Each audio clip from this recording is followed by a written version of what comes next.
wanted to start this video off by saying thank you to everybody who's taken the time to reach out and let us know of housing resources that you know of. Both Drew and myself have called every single one of those resources, as well as every resource 211 has given us. But unfortunately, just like we were met with months ago when we tried to relocate, every resource that I've called is just tapped out in this area. We're not completely locked into staying in this area. We are open to moving a little bit out of the area if that's what we need to do. But it would be great to stay in the area and keep the kids in the school they're well established in. Like I mentioned, our income has not changed too drastically from the last time that we tried to apply for other apartments. That being said, we still don't qualify income-wise for anything more than a 2-bedroom. Maximum capacity for most 2-bedrooms is 5 people, and we have 7. Of course, it would be incredibly ideal to be in a 3 or 4 bedroom, but income-wise, we still can't afford that. I'm quite frankly sick of seeing comments about y'all acting like this is just on Drew and he's some kind of deadbeat. He didn't just outwardly quit working just because I started making money on social media. Back when Drew was working his W-2 jobs, he had a tremendous health decline, and that is why we made the choice to start doing self-employment. And when it seems like the right time, we'll open up to our community about those health issues. Okay. First question I'm getting a lot: where's the dad? Where's the dad? Where's the... Andrew Jenkins is in that house where that little boy is. He is in that house. Andrew Jenkins has already abandoned at least 2 children that we know of, not paying child support, that's why he doesn't want a W-2 job, not having anything to do with his children. He's a deadbeat and a bum. So he's in the house, he's a part of this. The Jenkins family is once again at the center of public scrutiny after Stephanie's latest post stirred up yet another wave of backlash. With a looming eviction deadline of May 16th, many have been closely following their journey, wondering how they plan to secure stable housing for their children.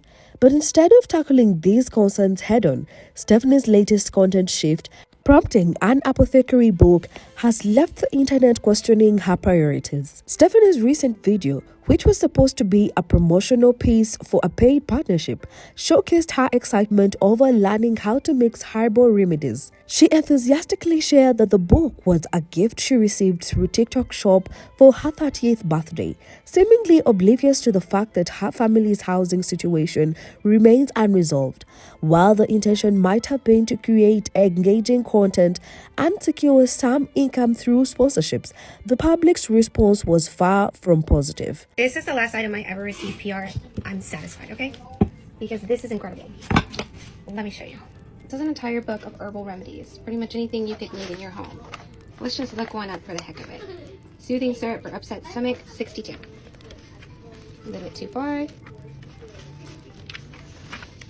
Here we go.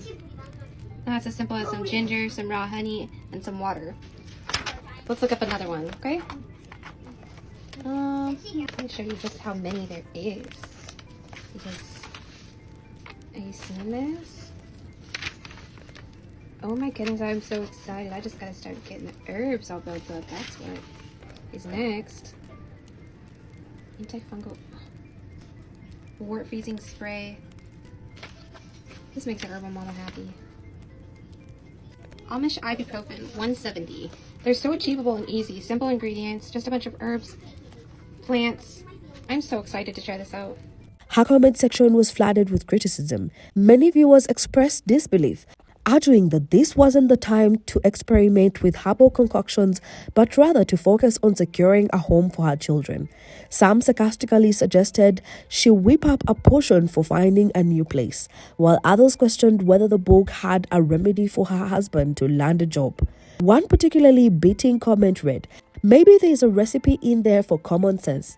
Others took a more serious tone, expressing frustration that she appeared more invested in fantasy than in addressing real-life responsibilities. As the backlash intensified, discussions about financial priorities and accountability emerged. Viewers noted that while content creation can be a legitimate career, the lack of a settled income, coupled with their eviction crisis, made it clear that this approach wasn't working.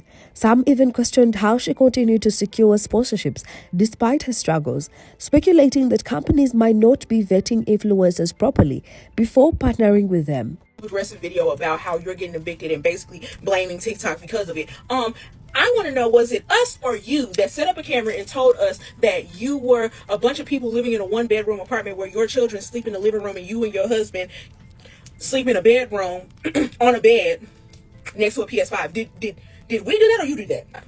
And then was it not your husband that got on someone's live and told them that he was not going to work a W-2 job because he's avoiding child support for that first son that he doesn't take care of? Oh, and then did you not put up the Amazon wish list so people could provide for your children, even though you and your husband are not working? Was that us or you? Oh, and then Did you purposely have children when the children you already have don't have somewhere to sleep? Was that us or you? Failing, Stephanie, to see where we are at fault for your eviction. Because I think you traded your personal business for sympathy and payola, and it backfired on you when you were already in a situation where you all weren't even renters of the apartment. You were your husband was on assistance, where him and his son was supposed to be the only ones living in that apartment, and you decided to get on TikTok and tell us all about how you and your family are living in this 1-bedroom apartment. On the other hand, a small group of supporters defended Stephanie, pointing out that many creators rely solely on brand deals for income. However, others argued that most content creators in similar situations don't have 5 children depending on them, making her case significantly different. She's making money on TikTok, but in my opinion, I don't think she's making that much money on TikTok. I think she went viral, but I don't think she has viral money. Because if she did, it would show. Like, knowing someone like her, it would show. Like, she would find ways to show it off, whether she wasn't spending it on her kids, but she'd find ways to like show it off. But even if she was making money on TikTok, who's gonna rent to her? Who's gonna actually rent to her? The whole United States knows her. So who's gonna rent to her? Who's gonna literally say that it's okay? Because she needs at least a 2 to 3 to 4 bedroom apartment or home, okay? She needs at least. They screwed themselves out of Section 8. They screwed themselves. She screwed herself and her baby daddy. The overall sentiment remained largely critical, with many urging her shift to focus towards securing stable housing and employment rather than engaging in what they saw as escapism. It's understandable that content creators rely on sponsorships to make a living, but in Stephanie's case, the contrast between her online persona and her real-life struggles has made it difficult for people to sympathize. Unlike many influencers, she isn't just supporting herself. She has 5 children in a 1-bedroom apartment with no stable income. That's a completely different scenario from a typical influencer navigating financial instability. On top of that, her partner remains unemployed, meaning the small earnings they make from TikTok have to sustain the entire household. For many, this is where the frustration lies. How can content creation be the sole plan when it's clearly not bringing in enough to provide stability? The concern isn't just about financial mismanagement, it's about the long-term well-being of her children. A single sponsorships or a few viral videos aren't enough to create lasting security. Viewers have pointed out that many other influencers diversify their income streams through brand collaborations, Patreon, merchandise, or even part-time jobs, yet Stephanie appears unwilling to pursue alternative options. Another point of contention is the apparent lack of financial planning.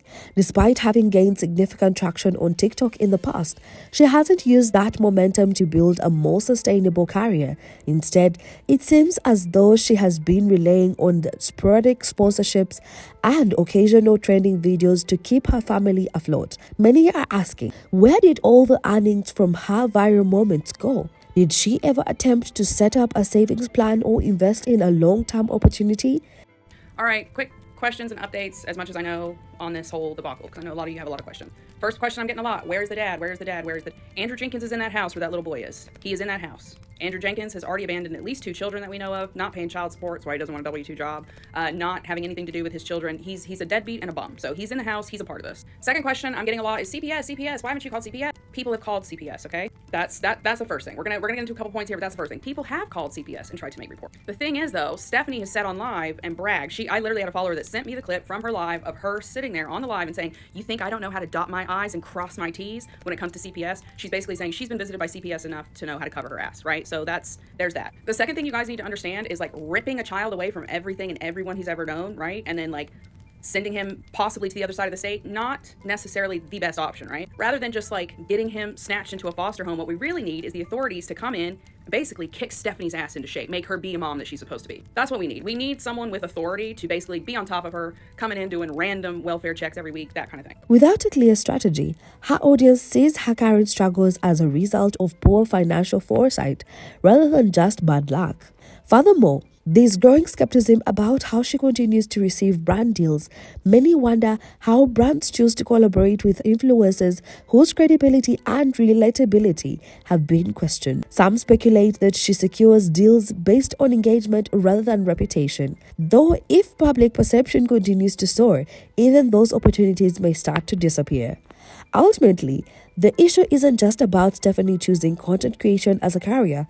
It's about whether that career choice is truly viable for her given her circumstances. Without a backup plan, the cycle of financial instability may continue, further impacting her ability to provide for her children in the long run.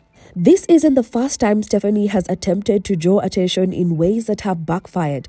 Previously, she posted a video that implied she had been a victim of domestic violence, only to later clarify that it was an algorithm experiment. So as I'm sure you're well aware now, everyone and their brother has made it their business that we're being evicted and we have a move out date in less than a month. Like I said before, I could give a fuck what people have to say about us online. For a split moment there last night, I thought I was going to bounce back to my old self and say something specifically to this one mama that just keeps popping up on my For You page on all the platforms. I took the time to really ask myself if that's what I want to do. I went to her page and realized I've been the talk of her content for quite some time now, as well as quite a few other moms she likes to just mom shame on reach. I realized immediately, so not worth it. This girl's so bitter. Because in all honesty, pointing out everything you have that another mama doesn't have doesn't make you better. I'm well aware the wrap should be wrapped a little bit differently than this, but she keeps slinging her head everywhere, so I had it like this to protect her neck. And after baby girl calmed back down, I wrapped it the recommended way. So like I was saying, after a long day of reflecting, if I really want to snap back at either of these people, really all I have to say to y'all is you're welcome. The only reason your videos get any views is because of the negative, untrue narrative you've set up about other people. I mean, let that sink in. Your content wouldn't get views if you were to do anything genuine about yourself. Yet you post gossip-worthy content, bashing other mamas, and you get the views. So while this tactic did generate views, it also left a sore taste in people's mouths, with many feeling that it was a manipulative attempt to drum up engagement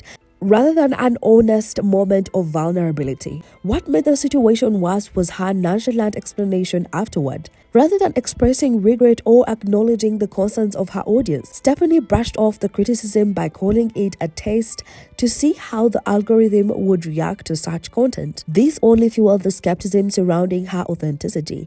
Many felt it was a dangerous game to play, using such a sensitive topic as a mere social media experiment, especially given the very real and painful experiences of those who have genuinely suffered domestic violence. This incident also called into question how far Stephanie was willing to go to stay relevant online. Was she genuinely struggling, or was she constructing a narrative to keep her audience engaged?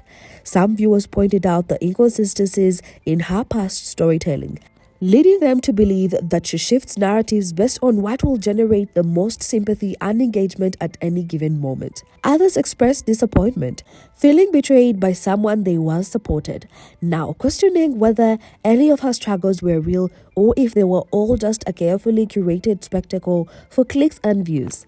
The backlash from this particular video lingered longer than usual, and while Stephanie tried to pivot to other content, the trust of many had already been broken.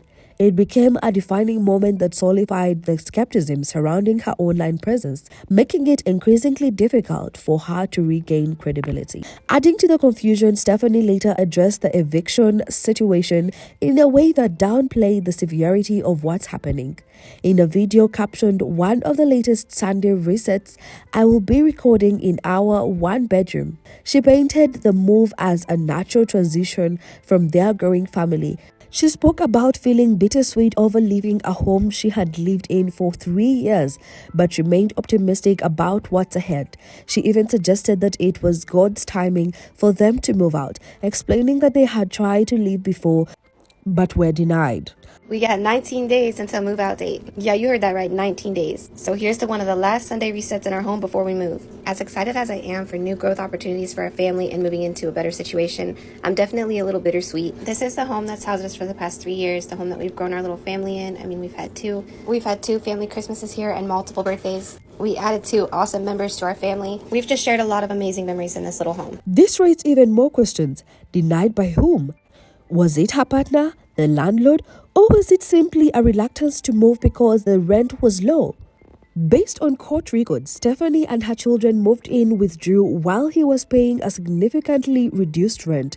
They became comfortable in the setup, and now that they have to leave, it's unclear whether they have a real plan in place. Additionally, Stefan's framing of the move as a reset rather than an eviction felt out of touch to many viewers. Instead of acknowledging the stress and uncertainty of having to relocate on short notice, she seemed to be spinning the situation into a positive narrative, further frustrating those who expected a more realistic approach. Some commenters pointed out that failing to properly address the gravity of their eviction could hinder the family's ability to secure stable housing in the future, especially with an eviction record now attached to their name. Others were concerned that Stephanie was still without a clear plan. With multiple children depending on her, viewers questioned whether she was actively searching for a new home or simply hoping for another opportunity to arise. The lack of urgency in her videos left many wondering if she had come to terms with the severity of the situation or if she was just avoiding it altogether. Either way, the uncertainty surrounding their next move has kept people watching, waiting to see how the Jenkins family will navigate this major transition. Another part of her video puzzled viewers, her insistence that there was no need to pack their belongings in boxes since they weren't moving far. This casual approach to a major upheaval left many wondering if she was fully grasping the gravity of the situation. While a short distance move might not necessitate extreme packaging measures, an eviction is an entirely different scenario. It's not about convenience, it's about ensuring a smooth transition during an already stressful time. Finding a new place with an eviction on record is already challenging, and without a steady income, it becomes even harder. Many landlords conduct background and credit checks, and an eviction notice can be a significant red flag, making securing a new home increasingly difficult. Yet, rather than confronting these challenges head-on, Stephanie appears to be shifting the narrative to one of personal and family growth. While optimism is valuable, viewers felt that her tone was detached from the practical realities of her situation. Moreover, her lack of urgency in making concrete moving plans only added to the audience's concerns. With 5 children laying on her, the absence of a clear relocation strategy left people questioning how she intended to ensure their stability. Some speculated that she might be banking on public sympathy to secure financial support from followers, while others felt she was simply avoiding the inevitable difficulties of securing housing post-eviction. Despite the criticism, there are still supporters who argue that Stephanie isn't the only content creator without a traditional job. While that may be true, the difference is that most influencers in similar situations aren't responsible for 5 children and don't have an impending eviction to deal with. For many content creators, inconsistent earnings are manageable when there are fewer financial responsibilities. But in Stephanie's case, relying on an unpredictable income source is a much riskier gamble. Relying on content creation as a primary income source isn't inherently wrong. But when it's failing to provide stability, it's fair for people to question whether she should be exploring other options or at least formulating a backup plan to protect her family's future. As the eviction date gets closer, many are left wondering, where will they go next? Will they move into another small apartment, or will this finally be the push to find a more suitable home for their children? The uncertainty has kept people invested, but one thing is clear: Stephanie's online presence continues to raise more questions than answers. What are your thoughts? Do you think Stephanie and her family will find a stable home in time? Drop a comment below, and don't forget to like and subscribe to stay updated on the latest developments with the Jenkins family.